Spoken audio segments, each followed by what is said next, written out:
Every story has an ending. Does our quest to play the top 100 courses in 10 years have a good ending? I'm Nish. And I'm Chris. I'm Jim. And we're your hosts guiding you through this golfing journey. This is the Top 100 in 10 Golf Podcast. Episode 7. It's who you know. It's not what you know, it's who you know. But what do we know? Not much. We've tried to put a challenge together without too much initial thought. We're trying to blag our way through it all, really. But who do we know? Well, that's an interesting question. So I'm with JTC and Chris again to discuss the third of our 100 courses. And this is starting to feel like it's getting a little bit of momentum, just at the wrong time of year when the weather starts closing in. So who do you know, JTC? And how did we end up booking our next course? Southport and Ainsdale. Well, it is who you know. And I think having discussed the podcast and the challenge with quite a few people, it seems to have piqued quite a lot of people's interest. But Southport and Ainsdale's come about through one of my best friends, one of my oldest school friends, in fact, who I introduced you to, Nish, probably about a year ago. Mm-hmm. Really nice guy. Nice guy. Yeah, Paul. So we've known each other since we were 11 years old. So, competitive, but just a little bit. Yeah, particularly with things like tennis, but as you've seen with golf as well in recent times, that it's all elements of sport really, and that never leaves you. Yeah, it never leaves you. He's really good. When he's playing with us as well, and I really enjoy spending time with him. Actually, we're going to enjoy that round. Yeah, so having mentioned the challenge when we met a while ago, he's managed to wangle his way on to Southport and Ainsdale, so course number 3 of the top 100. So as you said, it does seem to be snowballing a little bit and gathering that momentum, and so the more and more people that we do discuss it with, we're getting a lot of positive feedback in terms of how to try and get on these courses as well. A lot of good tips, and which people you had one of. Sorry, which you had one of the chameleons. Oh, of course, yeah. The Secret Society, the underbelly of handshakes and all that. Handshakes, backhanders. I don't think there's anything like that, really. Like that, is it? Right, okay.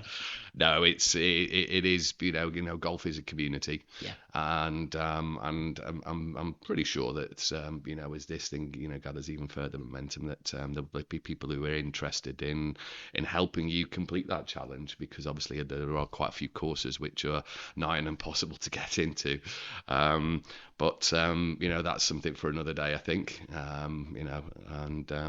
We look forward to the preview for SNA. We do. On Tuesday morning. We're playing with Matt, aren't we? That's Paul's.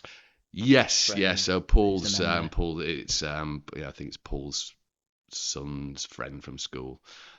So they got introduced, and they've got a love for golf and probably hate for work, and try and get on the courses. My kind of people. As often as they can, and Paul mentioned to Matt what you were trying to do, and that SNA was one of the courses on the list, and within the space of a couple of hours, I think that was arranged. Yeah, so, it was great. Fantastic. I think we were we filming? I think it had just come in that day. Oh no, we were out. I think on a Friday. We were out on Friday, and the news went, check your messages. Oh, we just been to see South Sharks, of course. That's it. Yeah. Yeah, and it was check your messages, particularly number 3. I was like, what are you on about? And he's like, right, we're playing the third course. We've got it sorted. And it was like, it's really, really soon as well. It was great. Lovely little surprise. So thanks, Jim. No problem at all. Yeah, thanks and this is one that I'm really excited about as well, because this is one that I think you hear people talk about in really high regard. I think because obviously there's a belt of courses around there, and I think a lot of what you hear, just kind of talking to other golfers, there's a lot of people would put this above some of the other ones that are kind of Hillside and Birkdale even. People speak really highly of it. I think. Right. Golfers, it's got a good reputation. For golfers for sure. I think it's fairly highly thought. Is that the like the toughness of the course, or is that just all round package? I think probably all round package. I Right. think, yeah, but I think Okay. probably more about the course. I think rather than That's interesting, isn't rest it? of it. Yeah. Yeah. Yeah. Okay. And another Ryder Cup venue, of course. They did two. Two clubs have ever done 2 Ryder Cups. So that's Birkdale and SNA. So it's affectionately called SNA, Southport and Ainsdale. But yeah, 33 and 37. So we've done the 1929 Ryder Cup venue in Moortown. We're now going to do the next 2 home ones, 33 and 37. So is that a thing now? Maybe we should be wearing the fashion for the times of the Ryder Cups that we should be wearing +4s when we go and play I've these. got some +4s Have actually. you? Yeah. Of course, Should I? I shouldn't encourage you, should I? Should No. I do that? No, definitely not. Did I think? No. You can, Nish, but I'm probably not going to come play with you. I do not think. Maybe I should. I did that never occurred to me. We'll get you some hickory clubs as well. Oh no, You're I'm gonna not have a playing great with day hickory out. clubs. I could use my dad's old Slazenger 2-iron blade that he made me learn on. Like he had no idea that it were blades. He was just like, "You're rubbish at golf." That was it. Like, and then only when you go and actually get fitted, somebody looks at your clubs and goes, "You've been learning to play on those?" Yeah, they're really hard to learn to play on. Like, okay, yeah, fine, yeah. I still got no better, but with game improvement irons, it was still terrible. But yeah, didn't ever consider that. I'm not dusted off the old +4s for a while. Are they like genuine +4s for golfing, or is that like They're a proper stag do golfing. kind of No, like? they're proper golfing, like Okay. the tartan and all that kind of stuff. Yeah, yeah. Nice. Full Maybe on. you should save those for sort of St Andrews or something. That's probably a good shout, isn't it? Yeah. Or will it feel like I'm taking the piss out of Scottish people if I turn up and like flat cap and little bobble on the top and all this sort of thing? One of those little ginger wigs. Oh God. Yeah. Playing bagpipe music as you rock up to the course in your car. Yeah, no, we're not going to get very far with that, are we? No. I think we need to keep this. Oh look, the top 110ers are back. Stay away from them. Yeah. Anyway, I digress. But yeah, 2 Ryder Cups, so it's pretty Historic anyway. historic. 1906, I think the course was established. So, yeah, pretty good history. Obviously, my home county, Merseyside. It is, mate. Doesn't Also- feel like it's going to be a meth course then, does it? So I think it's pretty. Is that right? Was that a good application of the word? No. Oh, is it not? No, it wasn't. You have to use the word meth when it comes down to somebody's clothing. more Is it than clothing? anything. Yeah. All right. Would Nish and his +4s constitute a meth or not? General daily attire, perhaps. Sorry. Jim. JTC. Disappointed, mate. No, you're not. You'd expect it. Yeah. But Ben Hogan's played there, and Ben Hogan's like my absolute like swing hero. Like I love his golf swing. Model my golf swing on his golf swing. Has Hulk Hogan played there then? That's who I model my golf swing on. Must sling it down the Oh, way. goodness. Yeah, you heard about Ben Hogan's story, like and his swing and how that developed. So he's widely regarded as one of the best ever ball strikers, like by everybody. He had a really bad car accident. I think he won one major before his car accident. Had a really bad car accident, like fighting for his life, all this kind of thing, and then came back and then won all the rest of his majors after that. And it was like I think he couldn't move his right arm above sort of parallel kind of thing. And all that did was, he says himself, it helped him because it just A, condensed his backswing, and B, he couldn't get his right elbow out. So everybody in golf was like, get that right elbow tucked in. So he had a lovely natural soft draw because he was always coming from inside the ball and it was always tucked in. And it's like, that's fascinating, isn't it? Didn't know that. Do you Absolutely think that's fascinating. why Tiger Woods kept crashing his car in his sort of later Trying. years of his career, just trying to revive his career? If Ben Hogan did it, then This worked. and this is less risk because the cars are safer nowadays. So, yeah, that didn't work very well it for didn't him, work. did it? No. Imagine though. Imagine if he'd have come back and then won another 20 majors or something like that. Right. There's just people trying to crash their cars all over the place. Well, I don't recommend doing that, but No. Not big, not clever. Okay. consider myself told. So what kind of research have you done into the course? Have you spoken to anybody who's played there? Watched videos? I on tried. YouTube? I tried to get Paul on today, really, but what did he say? He's bit, and I think he said I was trying to get Matt on as well, didn't we? And he's like, no, Matt's a bit microphone shy, which is fair enough. I can understand that. I thought Paul might be up for it, the chat, but he just basically just ignored the questions in the Oh yeah, on the absolutely, group chat. absolutely.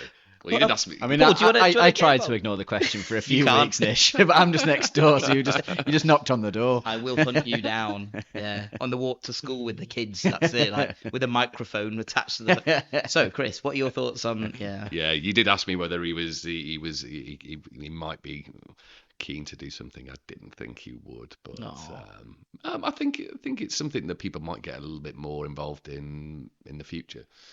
But I think they want to kind of see the format and what it all entails first and foremost before they get involved. But I think the chat would have suited him down to a T. Because I'm actually really looking forward to playing Another with you. golf 'Cause I think ball. it is no golf ball. Yeah, yeah. I mean, I'm a podcast bore now. Like every time we're out last night.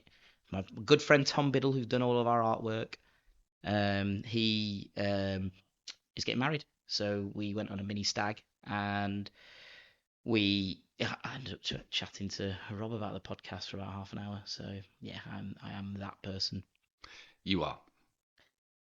but it's basically my life at the minute. But yeah, but I have watched some videos. Rick Shields again is always a good thing. But he played it when it was like baking hot, Okay. sun's out, all that kind of thing. So I don't think I really got any pointers from that.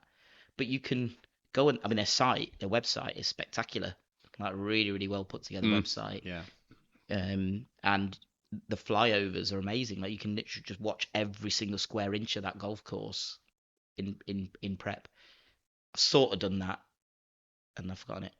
They have missed some of the important bits that we'll be playing from though. I did notice it was mostly kind of fairways and greens. They've missed a lot of the heavy rough and The gorse. the gorse. Oh, yeah, plenty of gorse missed there a lot and of those heather. areas out. I think I'm going to say it again. Par for the gorse. Half of the gorse. Let's see if I can get this. Can we get par for the gorse trending? Yeah. Well, one thing I did notice that there were a heck of a lot of bunkers. It is bunker central. Pot bunkers as well. So I've got a bulletproof bunker technique. Yeah, I'm not. You didn't use that last time we played. Yeah, I'm not used. I'm not looking forward to. I think the best thing is going to be to stay out of the bunkers. That's Yeah. always a good idea. Yeah, I'm So I starting hear. to regret what I said to you when we were at Moortown actually, which was I don't really go in that many bunkers generally when I play golf. It's a I feel bad like, course I feel to like do that might on. come Yeah. back to bite me this time. There is a guy who does like going in bunkers actually. It's called Dan Grieve. He's a golf coach. He plays down at Woburn, I think. But I follow him on Instagram, and he was on one of Rick Shields' videos, and he said, "I'm one of these weird people that I like missing the green, and I like going in bunkers because it gives me a chance to be creative with absolute sadist, but fair play, whatever floats your boat." Absolutely. I was 100% for getting out at Moortown though. I mean, they weren't anywhere near the hole in the end when they got out. But Okay, yeah, getting out of the bunkers. Yeah, yeah. So I think that's progress. I'll take that. Yeah. Yeah, new sand wedges, doing okay. Feeling a bit better about it. And I don't think I need to buy a new one just yet. We're good. Yeah. So another links course anyway. Yeah. Aye. And where is this one ranked in terms of the top 100 from that list? 97. 97. It's one better on the rankings than Moortown. I mean, Alwoodley's got to be absolutely effing spectacular, hasn't it? If it's 30 places better. Yeah. Well, I know somebody who moved to that neck of the woods just so they could be a member of Old Woodley. Right. Well, that wasn't the only reason, but you know, they are massively into golf, and that was the club that they Great. wanted to play at and be a member of. Yeah. I Out only of moved anywhere here. in Yorkshire. I only moved here because I wanted to play member at Reddish Vale. That was the only, and I couldn't live in Reddish. Sorry, Tom. Eating Reddish. Eating Reddish, yeah. So, what are your expectations then, based on your research into the course? How will it play to your strengths, or your what would you really need to focus on in this It course? starts with a par 3. Mm. which is That's a bit unusual. brutal in front of the members. It's quite a long par 3 as well. It's like 180, 190 yards. Something like I that. think. Yeah, It's yeah. not a short. It's not a wedge. You've It's got to clip it. it's a mid iron. I mean, we begin the got an day. early tee time this time. It's like 9:10. Hmm. So I'm hoping there's not many members knocking around at that time. But otherwise, yeah, they're all watching you. And you rock up as a visitor, and it's like the par 3s are tough. It's like so you got to take dead aim, and that's what you got to do. So bricking it, mate, I think is the phrase for that start. I think. But then if that goes well, that sets you up really nicely, doesn't it? And your kind of confidence starts flowing through the veins, and good feeling. I think towards the end of Moortown, I felt my golf was clicking back into place. I've had a terrible 4 or 5 months with it. Really, ever since I shot a 79, and I think I just got too overconfident. Thought I was better than I actually was. And then Just one of those sports as well, which is so punishing and unforgiving. Can't take liberties with it, can you? But I think I said on the last one that actually tee to green I was pretty good. You were really good tee to green. So naturally the thing to do after that was to go and change your grip, which is what I've done in the last couple of weeks. Why have you done that? I don't. Well, it was annoying me because it was wrong, and I knew it was wrong, but I was just playing with it anyway because I couldn't face changing it. And I was like, right, we're going to play another round in a couple of weeks. I'm going to correct it. I'm going to sort it out. Right.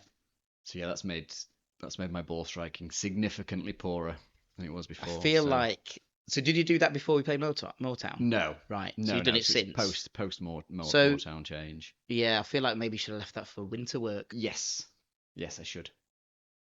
So why do you do That's just not the way my brain works, Nish.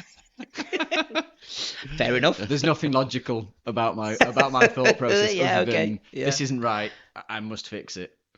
I'm like, I think this top 110 is becoming a bit of an obsession, but I think to be a golfer you've kind of got to be a little bit obsessive. Yeah. To be a bit obsessive over your technique, little... and your clubs and everything else, and I think that's really kind of sneaking back into my psyche. Is the obsession with the golf swing. So like when we played over the last couple of years, I'll just go and hang around quite happily. But now we're playing a bit more regularly. It's just starting to creep in that I start to feel like I need to go and practice. You're not just happy to play the courses now. Yeah, I think I might be. Ooh, it's hotting up. I think your side bets have triggered this, Jim. I don't know what it is, but I think it is just like I said. Before I was playing once or twice a year. If I play rubbish, fine. I can just park that. Move on. I'm not going to play for another 6 months. Yeah. But when you're playing 2 weeks later, 3 weeks later, I'm like, I can't go and play like that again. Like I've got to. So you felt that badly about how you played at Moortown? Oh yeah. I need to change my grip, even though that was all short game related. Yeah. It's something that's been in there for a while, and I think there's a lot of loose shots that happen in there because of that, and it's just It's just something that needs to happen, and I knew it needed to happen, but it's good test of it then. Yeah, let's see. Let's see what happens. I mean, at least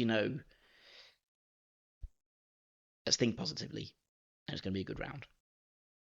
But if it isn't, you've got something to blame it on, which is always a nice thing, isn't it? Rather than just going, actually, I'm terrible. Yeah, essentially that's what I'm doing here, Nick. That's what happens with me. I'm just getting my excuses in before we play. Right, I'm going to take my old wedges out, because then I can blame the old wedges. That's what I'll do.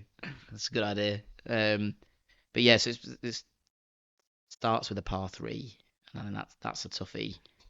Bunker central, absolute bunker central. But yeah, like interesting location and stuff like that as well, because it's like 3 courses next to each other, and you see it on their videos as well. The times when there's the trains going by, and that always I just find that odd. It's really odd. It's like you got this lovely serene video, real like slowly fades in, really slowly moves forward through the course. And you've got this bright yellow misery rail train going past. Northern Railway train going. Merseyrail train, not Northern Rail. Oh, it's Merseyrail, of course. Yeah, bright yellow, you can't miss them. They're not as bad as Northern Rail, I don't think. Do you think like when you go there, like you get to those holes and they just go, right, well, we've put some screens up that you can see through, but like they're tinted, so when you're teeing off, you don't see the train going by or anything like that. I think my only experience of them is we went over to a gig in Liverpool, and it was the last train back, and everyone piled onto the train, at which point they cancelled the train. Makes sense. We had to find another way of getting back from Liverpool to Manchester. Oh no, this is Liverpool Southport train. Okay, there's one specific train. Yes. Okay. Is that it? Is that railway line? That's it. It goes from Southport all the way down to Hunts Cross. Right. by Liverpool Central, doesn't go by Lime Street, and then that connects to the Wirral lines. And Okay. being an avid train spotter, I know all this. I think you'll find that That was the B5932. that was actually the Southport Liverpool line. I think I'll let you know, but built in 1928. Jim, I never had you down for train spotter. I'm not a train spotter. Well, you went a bit high pitched there, mate. I think that was a bit defensive, wasn't it? But also, what's a train spotter? This is a golf podcast, so we can't really take the piss out of train spotters. Do you want to too go much, train? can Do you we? wanna, yeah, that's fair. We talk about obsessing Kindred over. spirit, I think. Yeah. really, aren't I we? mean, I am We're a honest. big geek. That is very evident. You're big, yes. And a geek. Big hands, mate. You know. Yeah. Makes playing golf very difficult. Yeah, I mean, actually, yeah. Does it? No, it's Cling to it, mate. Just using any excuse. any excuse. Yeah. Brilliant. And then I think that I'm probably going to do what I normally do on links courses, which is test the boundaries of each hole. So I think I'm going to need the... Not test the boundaries of your patience. Golf is just great for me. Mm. I love the feeling of walking off a course and going, I did myself justice today and I played really well, so regardless of score, and I felt that was good. But I don't let it beat. I beat myself up about it if I play really, really poorly, because I just still, we're playing SNA on a Tuesday morning. I'm one of these people that likes a lovely crisp winter morning to play golf as well. So you get your woolly hat on, you're all wrapped up, bit of chill in the air, you get warmers and all this sort of stuff, and then it could be a bit frosty. I love all of that. That's great golf for me, because you're like, nobody's going to be out playing golf at this time, and nobody's out doing anything fun, are they? They're just going to work or whatever. It's like, yeah, we're playing golf today, and it doesn't everything pales away until the side bet comes along. But Oh, the side bet. So we did talk in the last podcast that we had a thought that when it's an old Ryder Cup course, that obviously you're going to make your own scores, but probably have maybe a match play. I think that's a good idea. I think, like I said, we missed a bit of a trick, didn't we, doing that last time? So I think, we should. We're remiss of us to not do a match play this time. I think so, yeah. So we'll do our normal scores, but we'll keep of a whole count as well. Yeah. It just keeps it interesting. It really. I mean, actually, and it would have been brilliant, that, wouldn't it? Like going into the 18th, and we're level. Are we going to do that one-on-one, or are we going to get a bit of a? Maybe we should do.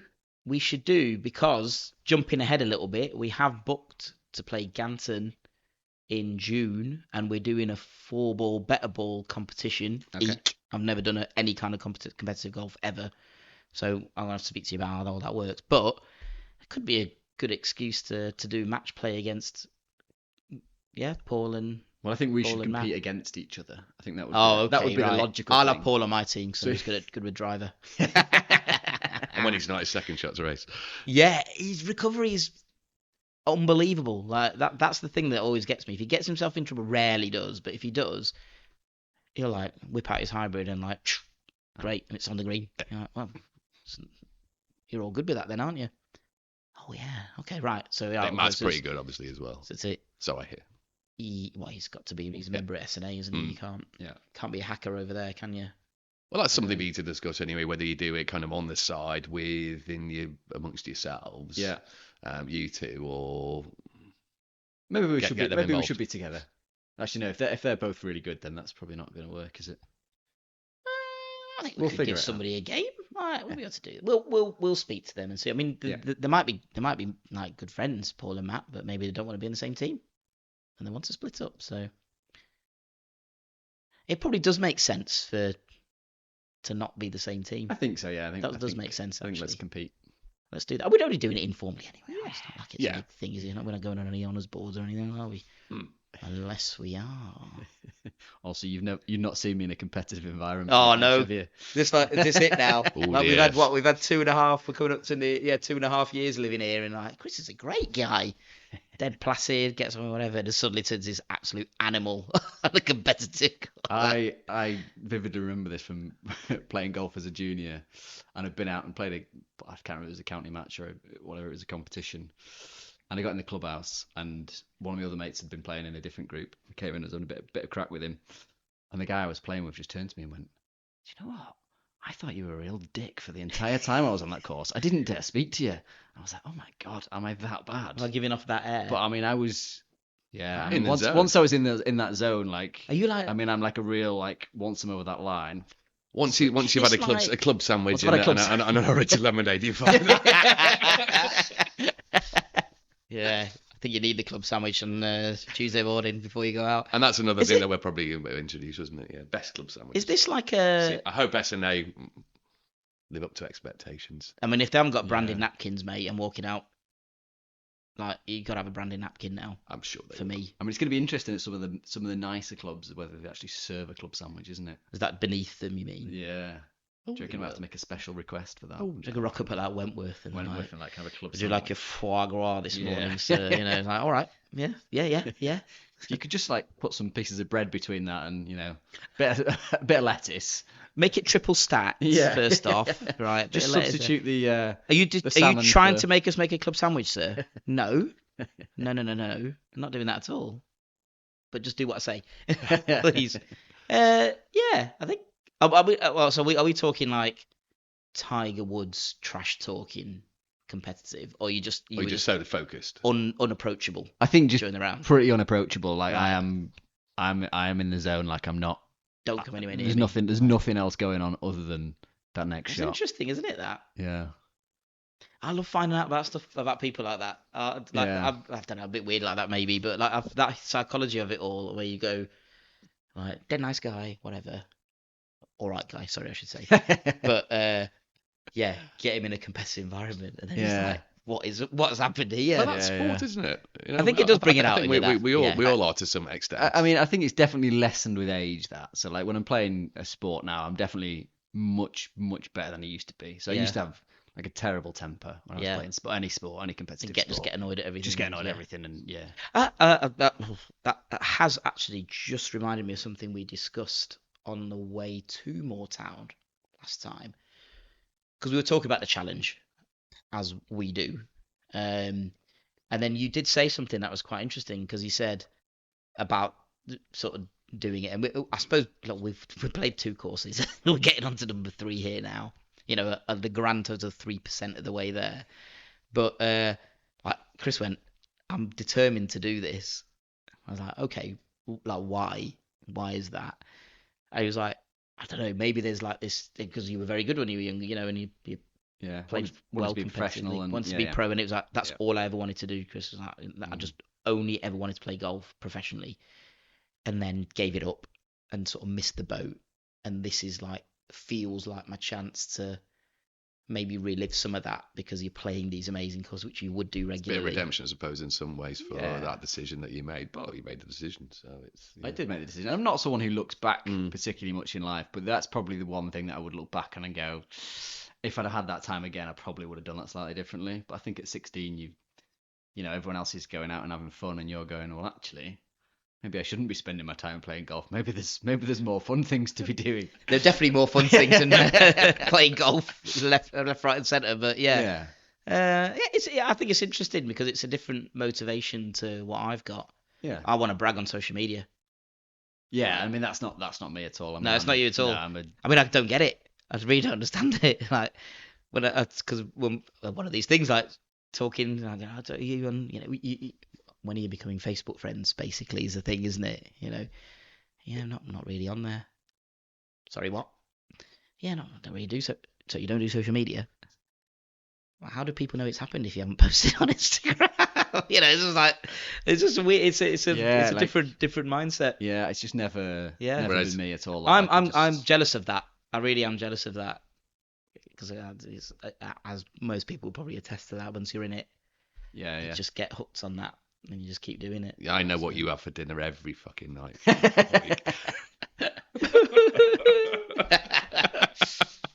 Yeah. No, you're not that bad. You were at one stage. That was more because you were eating out a lot. I was eating out a lot. Pre-kids.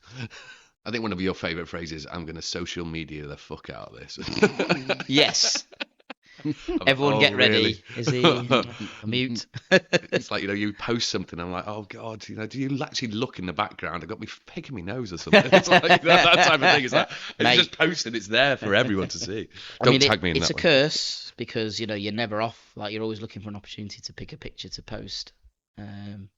Yeah. Each their own. I hope somebody Having a bit in somewhere, the middle. is living vicariously through me, thinking he's got a great life. I don't think they are by any stretch of imagination. They're like, he's got a good life. He's doing all right, isn't he? They go, no, Hey, what they say to me is, oh yeah, Nish and Emma out again. Again. Yeah. That's the I phrase. know. Again. That's the roll of the eyes. I know. Jealousy suits you well. It is sort of jealousy. thing. It is jealousy. Like, how did they do it? I said, yeah, well, make it work. I do find that. I just find it interesting that you had a different outlook to, or your motivation, sorry, to do. And because I know you originated the idea anyway. Yeah. But what was the push for that? And actually, probably Yeah. that probably was somewhere. And in there, and wasn't it's like, I don't know. That's not. It's not on a conscious level. Yeah, I yeah, don't of think, course, but it's yeah. just me. As I say, in the last couple of weeks, just reflecting on kind of why I wanted to do it, and maybe Yeah. that's part of the reason. I got Is it enjoying it again? Because having Oh, not I mean- played for years and then moving next door to Nish, and then we've obviously played a couple of times Yeah, over the last exactly. 18 months, and it's like, actually, I enjoy it again now. That is exactly it. So, like I said to you afterwards, I said, I think I've fallen in love with golf again. yeah, and yeah. that's great for me. Like, it's a really, that's a massive bonus to get out of this. Yeah. Already only after 2, Yeah. is that I feel like I'm buzzing about golf again, Yeah. which I've not done for 20 odd years. You can't do anything better than just playing the best golf courses in the land. Like that's what you're doing. It's like it's the dream, isn't it? I Just a very expensive dream. Yeah, very expensive too. Yeah. I've never had dreams where I'm just basically doing that, with burning through it. But as I sent, there's also another friend of ours, mutual friend of ours, sent me a message saying, "Oh, have you got the list of the courses up?"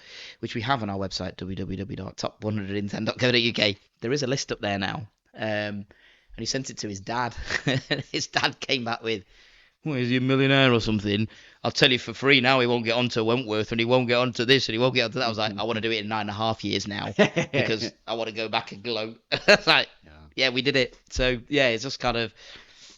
But yeah, I that's think what motivates me. I think we've both got a Yours is- real determination to do this, haven't we? I think between us, Yeah. I think we've got enough of an obsessive behaviour that Yeah. we can. I think we're definitely going to push to do I this. still feel even though we have done degree of, I still think we haven't actually got a plan for doing it. Like we haven't sat down and gone, hey, we need to make sure that we cross off 10 courses a year, or Yeah. like we're gonna do this cluster first, or whatever. I think we're still sort of fudging it a bit. However, fudging it has got us to 4 booked, and we're 3 months into the challenge. I mean, that's going into June. We're going to play a lot more in between as well. There's no number of courses that I can get us onto. Just haven't nailed it down yet. So yeah, let's fudge our way through to like 20%, and then we'll think about a strategy or something after. I mean, I've fudged the last 38 years of my life, so I mean, all been doing another it. 10 years won't hurt. Yeah, why not? I think Why it's not? when you have to start planning for the ones which are further afield, and the clusters. That's when there's a lot more logistics need to come into play, and that's that planning aspect. But Logistics and ultimately, permissions. Sorry, go on. Got to put your permission slips in, haven't you? Yeah. Can we go and play for 3 days and play 5 of the? I mean, we're knocking off 5 golf courses. It's a good reason to go away. that means that there's 4 free weekends coming up. That No, might no, not no. otherwise. Oh no, that's not part of the deal. No. It's it's like the technicality of the closest to the pin. On which shot do you have to be closest to the pin? Does your provisional ball count? Yeah, but I think. I think at the minute we're picking off the low hanging fruit, which is the easy bit, right? It definitely, as it progresses on, it's going to become more difficult for sure. Is. I think we're aware of that though, and I think even just playing that second round has given us more of an insight as to how it could possibly happen. Do you know what I mean? We now know about these secret societies that are kind of bubbling away in the background, whatever. Oh yeah, societies. Nobody said secret. I think also kind of I like that unstructured approach almost as well, because then you're just open to any opportunity. But if you have a rigid we're going to do this. We're going to play 10 in a year, and these are the 10 we're going to play. Then we're going to move into year 2, and that's what we're going to play. Kind of closes you off to... I mean, we're never going to say no to a round of golf, of course. Yeah. But it closes you off to somebody going, have you considered doing... Oh, no, that doesn't fit the plan. You know, I think that a healthy dose of being able to just wing it, I think is a good way around it, because you just don't know what's going to come up, you know. Yeah. Paul might suddenly... I mean, I know, well, Paul's your mate, and Paul his family's Irish, as is yours. And I think you were saying that, look, I've got some... Pretty sure Paul's got some good contacts to play in Ireland. He's got a lot of family there, yeah. You know, and I know you have as well. So it's kind of one of these things where you go, God, does this suddenly mean that a week away, you know, we can take the families with us and whatever, but like a week away gets us quite a lot over the line, and that's a nice little trip to know that you've got. Yeah, absolutely. Interesting. It is. It is. You learn along the way. Clock up some mileage on the old GPS watch. Which, by the way, we should definitely just we missed this from the Moortown episode. Briefly do this. So yeah, I think as we'd mentioned in the previous pod, Nish bought himself a new fancy, all singing, all dancing GPS golf watch. And I wanted to throw it in a water hazard when I got to. Yeah, because every time Nish got to a hole, it turns out he was looking at the wrong hole on his GPS, so he'd kind of wound it forwards or backwards a couple of holes. So I'm kind of stood there at a par 3, so that's 150 yards, and Nish is going, it's a 550-yard par 5. Definitely driver. Get your driver out. Chris is stood there with a sand wedge. I don't think that's right, Nish. I think you've got some technical problems happening there, so you need to... We're on 17, aren't we now? I was like, no, mate, we just started 2 holes ago. Like, honestly, like, I had...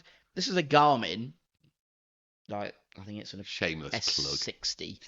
Yeah. Or maybe not. S60. Yeah, blame the user, not the... Well, there is that, yeah, of course. But like, this is a Garmin S60. I had a Garmin G12, which is just clips onto your belt buckle. Dead basic. Gives you the yardages. Tells you where the hazards are and whatever. And it was bulletproof. It was absolutely bulletproof. I had it connected to some sensors on my clubs, and like at the end of a hole, it would just go... Did you do that in 6? And like confirm it, and it's done. It's all logged. You know, I spent probably more time faffing around with this thing. Yeah, I think it took us 4.5 hours to get round. I think if Nish had just been using his old watch, we'd have been round in about 3.5 hours. I think we'd have been back by the time it rained on the 18th. You know, it was really winding me up, and I was like, we're not on the 13th hole, but it's just that's where it's picking me up as. Like, I'm stood on the tee of hole 6. Like, why is it telling me I'm on the 13th hole? And then obviously at that point, because I'm a man, I don't read a manual. Like, you just get on with it, don't you? And I was like, how do I change? Which is easy on the Garmin approach. So I'm kind of regretting giving it to Chris now. I might have to get it back or something, but just like hit him and then it falls out of his pocket, and then that's, you know, it's mine again.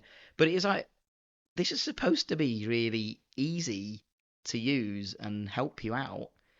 It was just a hindrance during the whole thing. So, look, I've only played 1 round, and I've probably learned a little bit more now. And the activity tracker has actually clicked into gear now I've done a round of golf. So there's actually some actual stats now. I've been wearing it when I'm like at night, and it gives you sleep stats as well, which is weird. I don't like that. I don't like that. It freaks me out a bit. Yeah, like knowing that you've had like 5 hours deep sleep. You've just not slept. Actually, yeah, you have a problem with sleeping, don't you? You're not a great sleeper, yeah. Oh, I'm great. It's like it goes, like it starts off, and it's like a little bit of like fiddling around and like just kind of, you know, fidgeting, and then the fucking snoring. Goes... Yeah. 12 hours. Evidence that. Well. Evidence. Yeah. Well, that's gonna happen again soon, isn't it? Yeah. Yeah. So I'll reserve judgment maybe for a couple of rounds, and maybe when read the fucking manual, maybe. just to throw in a thought out there. I haven't got time, mate. I've got 2 kids. I don't know if you know. I've got 2 and a kids. podcast, and Chris has got 2 jobs, 2 kids. He's just better than me, isn't he? What can I say? You know, yeah. 94. Yeah. And well, 6 shots better. Yeah. So overall, I'm still 4 up. This is great. I'm +4. Well, Chris is +4 on me. Oh, that's not the side bet though. That's not the side. No, I mean, I think it's dangerous, that, isn't it? Because as we established, if Chris took, and he could legitimately take 20 shots off his short game, I mean, he's wiping the floor with me every week, isn't he? So that's when it really doesn't become about the score, and I'll probably stop keeping score. Just go and play for the pleasure of playing, shall we? Yeah, I can imagine the pods will be a little bit shorter. Riveting. Yeah, how was the course? Yeah, it's fine. Yeah, it was all right. Yeah, scores in the doors. Yeah, Chris So got that was lovely. 73. Yeah, I got 125. Oh God, Oh no, come on. 125. No, that's my Wow. zone. That's my zone. I mean, I must. But then again, you shot at 79, so I mean, low 80s for you on Listen, a regular mate, basis is somewhere something that's in achievable. there. There's a decent golfer somewhere in there. Just needs to be brought out. I think I will struggle generally because these are all new courses. I think if you're going to shoot low, you shoot low at a course you know, because you know the nuances of it all and like where to lay up and all that. No strategy, and I feel like I've got to be a bit more strategic with S&A because there are a lot of bunkers that are probably within my driver range. They're around about 230 average. Yeah, I mean, just from looking at some of that's the pictures, you've basically got a fairway which is just like bunker, bunker, bunker, bunker, Littered. bunker, like every 30 yards all the way up the All the fairway. way So up I the think fairway. everyone's pretty much covered. That's a fair point. Yeah. Putter, I think, is going to be handy, isn't it? Just put it up the fairway. You probably could do that. I think couldn't I'd you? probably miss the fairway niche. Yeah. Actually, that does remind me. I did a shot. So I did. I think it must have been like the 12th or 13th. No, I think it must have been even late. But I think it was the 12th at Moortown. Just going to go back to Moortown just for 1 second, but this is brilliant. This is how my strategic. As long as it is 1 second. It's literally 1 second. My strategic play worked this well. So I absolutely nailed the driver, like properly nailed it. Went dead straight, caught the downslope of the fairway. It was on like a little, like you got over the little ridge and then it goes down. And I was like, that's nearly 300 yards. That's brilliant. You know, I'm on for this now. So it was like 289 yard drive, feeling dead good about myself. And it's all still downhill approaching the green. So I thought, here's what I need to do. Don't try and fly it because I'll duff it or whatever, you know, and I'll just get a bad contact. So I'm just gonna like put a 7-iron just down because there's no friction. Like it's like the laws of friction don't apply sometimes at these courses. And then I was like, just bump it and it'll just roll down. So I hit it and it's going. I'm thinking, I think that's gonna be all right. Stop. Oh no, it's going left. It's going left, straight into a bunker. I was like, so even when you try and be strategic, and all I'm doing is putting a 7-iron, I still couldn't do that right. I might as well have tried to just go for the hero shot and just land it on the green and see what happens. Yeah, that's how strategic play goes. But anyway, I thought I have got my phone ready for this. When we were doing S&A research, so just Googling about it and seeing what was going on, I decided to put Southport and Ainsdale reviews into Google and other search engines. Are there any other search engines?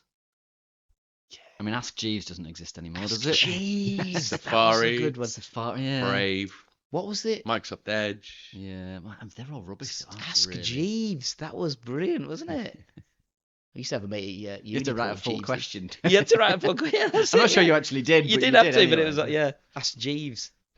Yeah, but some of these reviews are absolutely hilarious. Like, so obviously you don't read the good reviews, do you? You read the bad reviews. Of course, is it kind of like no one told me there was going to be golf played on this course? Yeah, you're not far off. Oh, there no. there are admittedly there are not many bad reviews to find. Okay, so that tells you a lot about the places that we're playing. But this, where is it? This is 11 months ago. It's 5 words, and it's 5 glorious words. A club full of bellends. That's what it says. Says member of neighbouring courts. So it's like, a club full of bellends. What? That's not helpful. At least try and qualify it somehow. I thought it was brilliant. What's this one here now? This is a 3-star review, right? 3 stars. This is so a we're review. Totally unhappy. So it's 3 stars. So they've obviously just gone, it's all right, it's meh, right? Meh. And it's one of only 2 3-star reviews, and it's a review, right? The review says, Please drive slow when leaving sight in your car. Thank you. That's not a review. That's an instruction. I think that's a review of the reviewer. What is that? Like, I can't name the name. I don't want to do that. But they've only ever left one review on Google, and that was their review. I don't think they get what a review is. And they've given it 3 stars. What are they rating the drivers? Leaving out that what? Please drive slow when leaving sight in your car. Thank you. It's very polite. I couldn't believe it. What was this phrase? Jobs worth. Jobs worth, yeah. Oh, too This is many of it. them. This is one of the 1-star ones, right? I booked a tea time for my daughter, who is 14, only to find out that she could not play as I, her dad, in brackets, could not walk around with her as a caddy. Pathetic joke. Very upset daughter. Right. What? I'm sure they have a list of club rules on Yeah, the no, website. you can't do that most places. Yeah. It's probably like You just can't. safeguarding, right? And also, Yeah. you can't just like they don't know you're not playing the course. They're not just going to let you on. They have official caddies for that. Like you can actually hire a caddy, can't you? Yeah, I think. most of these So- places, yeah. Oh, that was another thing. Yeah, you can actually hire a caddy, can't you? So that was that. And then, I was sort of joking about the member of neighbouring club leaving review, but this is hilarious. So this is on TripAdvisor, and this is have I lost it? Where is it now? This is a terrible review on TripAdvisor. Not a terrible, like the review's hilarious, but like they rate it terrible. Guess what the word of the day was in this review? So the review is entitled "Municipal Course, Clubhouse Depressing and Roadside Cafe Food." That's the title of the review. Played here last year, and it's like a pay and play municipal compared to its neighbours. Red flag straight away compared to its neighbours, right? absolutely. Yeah. Green's like my back garden. I mean, fair play, mate. If your back garden is that good, then snotty members who obviously don't care for visitors. And to finish off the extortionate day, you sit in a dreary, dark clubhouse with its old garden members perusing a menu of sandwiches and chips, etc. Don't look at the menu then. Like if you don't like the look of it, if I go to a restaurant and I think I don't like the look of it, just don't eat. It's very simple. At least I'll be able to get a club sandwich. Exactly, By the sounds of it. That's you're right. My advice would be swerve this play and play Hillside. Ding ding ding ding ding ding ding. Just over the train track. Yeah.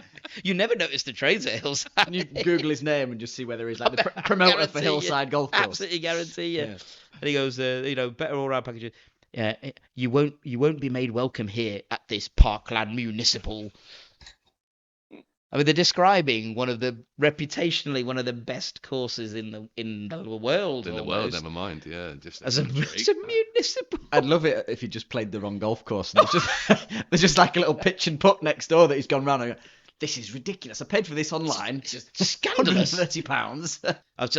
I found that hilarious. Up to now, it's not been a thing that I've thought like I'll look at the reviews, but yeah, I really wanted to look at the review on this one. That's hilarious.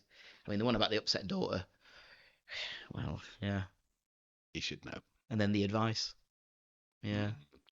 I think it's probably time to set the challenge for this. I think we should, yeah. This round. Yes. So I've done a little bit of reviewing myself, actually. Oh. And I believe the flagship hole, number 16. Number 16, yeah. Yes. Yeah. Par 5. Par 5. So obviously we're not going to go closest to the pin on this one. Closest to the flag, sorry. You're doing well, aren't you? So Yeah. Bryson DeChambeau. Well, exactly. So you've been doing weights, haven't you? Maybe. So I think for this course, the challenge has to be the longest drive. On that hole. On that hole. Okay. Make sure your Yeah. watch is working. Come on. She's got his wedge out for the par 3, 14th. Yeah. Actually, yeah. So, all right. I feel like I mean, it's got to be on the fairway, hasn't it, to qualify as a long drive, right? Yeah, that's generally the rules. Yeah. Great. You're going first then. Yeah. Well, it depends what Yeah, happens in the 15th, doesn't it? True. Come on, just some traditions you just can't let go. Shut up. We're a 4-ball. Pace of play is important. When you're ready, you go. Of course. Yeah, I reckon we'll get Matt and Paul in on the longest drive on the 16th as well, and see what they do. That's a good idea, isn't it? I think. Obviously, they're not going to claim the win. That's between us two. However, we Get should them tell involved in them the that's challenge. that's the longest drive hole. Yeah. Yeah. I like that. Yeah. Oh yes. You can see me just like punting a little 7-iron up and just letting it roll. Let it roll. Let it roll. Come on, baby. We can do this. Putting a 7. I've never heard that phrase before. Have you heard that? Just do a putting stroke. It's really good actually, and it just kind of goes straight in the bunker. It goes straight in the bunker. It's brilliant. Yeah. Great techers. Thoroughly endorse that technique. Yeah. No, well, I think. Well, we are obviously very much looking forward to playing SMA. I think that's really good, and we have to say thanks to Paul and Matt for getting us on, I suppose, because like I said, this is one of the without their generosity. Yeah, I'm really excited about because a lot of golfers, proper golfers, talk about this in high hardcore regard, golfers. So I'm excited about this one. Yeah, they're all. I think the few people that I've spoken to are really surprised that it's down at 97. Actually, I think when we read it out when we were looking at this Silith, I was really surprised that it was that far down because it's like I say, it's supposed to be a really, really good track. So yeah, I'm excited about it. Yeah, because what Silith was like 50, 46 it was on the list at the minute. Was it something like that? Silith. Yeah, so it's gonna Allegedly, it's 2 times worse or worse? I suppose. What am I saying? It's not worse, is it? It's another top. But on what fucking metric? Exactly. Yeah, well, we might have some news on that soon. But yeah, I think there must be some math behind it at some point. Maybe not. Maybe not. Yeah, but again, these ultimately it's subjective, isn't it? One man's. Oh yeah, it's like is not the 10 best war movies of all time, etc. Why would you bring that up, Jim? Why would you bring the 10 best war movies, of which Saving Private Ryan is the only one? But Well, I did watch that today for the first time. Yeah, I knew that. No, but it was because I was reading something in the Telegraph because I'm a Telegraph reader. Your reaction was mine. I was like, you've never watched Saving Private Ryan? That is insane. Yeah. I know. I only watched Shawshank Redemption for the first time about 2 months ago. What? Wow. You knew I told you. Oh, I must have been drunk, mate. I forgot. But you've not watched. I'm glad you've watched them now, so that's good. What sidetracking here a little bit. What was your review? Brilliant. Absolutely fantastic. Brilliant, Both of them were. Yeah. Don't know why I didn't watch them at the time. I always find it difficult that everyone like Shawshank Redemption always gets voted like the best film of all time, but I think that's overselling it a little bit. It's a great film, but I think it's a lot of people. Like it's a lot of people. Greatest film of all time. Yeah, I mean, Toy Story 3 is definitely the best. Yeah. I think it blends. Toy Story 3 was a great movie. No, it's the shittest of them all. I think. I thought, yeah. Yeah, but you'd never seen Saving Private Ryan till today, so I don't think I can trust your opinion. You've got through 45 years of life and never seen that. Well, actually, it wasn't out then, was it? But No, it was in 1998 or something, I think. It's a long old whack though. Still, like over 25 years. I've watched a lot of films at that time and a lot of shit on TV. So it doesn't. I mean, it's going to sound stupid. It doesn't age. Of course, it doesn't. It's set in the 40s, Second World War. But what I mean is the way it's shot still looks like relevant and like pucker now, doesn't it? Yeah, Band of Brothers next, mate. That's what you need to watch. Have you seen Band of Brothers? The Band of Brothers. So one of Lucy's uni friends' dad was in Band of Brothers. Really? Yeah. Like a main character? No, he had a couple of lines in it. To be fair, yeah. That's all right, isn't it? Damien Lewis. It's just some fella called Damien Lewis. No, so he's actually had a few lines. Yeah, no, he was actually. Oh, what's the radio for? What's it called? Can't remember. Archers? The Archers. So he's in The Archers. That's what he's famous for. Right. Yeah, bit of a side hustle as Band of Brothers extra. Yeah. Band of Brothers was brilliant. You'll really enjoy that. Yeah, I think that's better than Saving Private Ryan. On that note. And on that bombshell. I hope you have an amazing day on Tuesday. Thanks, Jim. Yeah, we will. Over at Southport and Ainsdale, SNA. So you need us to drop in on anybody and say hello, or You know. Go and see my parents. Say hi. I went to another one last week. So, but no, don't really know that many people up in that neck of the woods. But you'll get a great welcome, and it'll be an amazing course. Yeah. I'm quite jealous, but also with the amount of bunkers that they have on there, it's not the time of year to spend on the sand. Yeah, might take some flip flops with me or something. I think I'll be in there a bit. Little beach towel. Yeah, I mean, what's the etiquette with bunkers if you've had like 4 shots in the same bunker? Can you just like go, I'm throwing it out of the bunker now? I think you've just got to up the swearing. Gotta Just swear keep more going. until it comes out. Yeah, just Generally the way. hit it harder and harder. And Yeah, absolutely. This makes perfect in all that. It's gonna be. I think I'm gonna be practicing my bunker shots a lot on Tuesday. But that's good. Actually, this might just That's be part the of the thing I need. experience, isn't it? Yeah. Yeah. I never practiced bunker shots at all, so yeah, maybe this is exactly what I need. What was it you said? Standard foot further back from the ball. He's like, you're so close to the ball, then you just need to move further back. Like at least 2 feet. At least. You need to be much further away from the ball. So every time somebody gives me bunker tips, the next bunker shot I always play really, really well, and then it just goes back to me using my own logic again. I should just go, tell me what to do, and then we'll do it that way. But right, lovely. Thank you very much. No. Yeah, Cheers, guys. good chat again. Next time on the Top 110 Golf Podcast, we find out how we played at the famous SNA Links.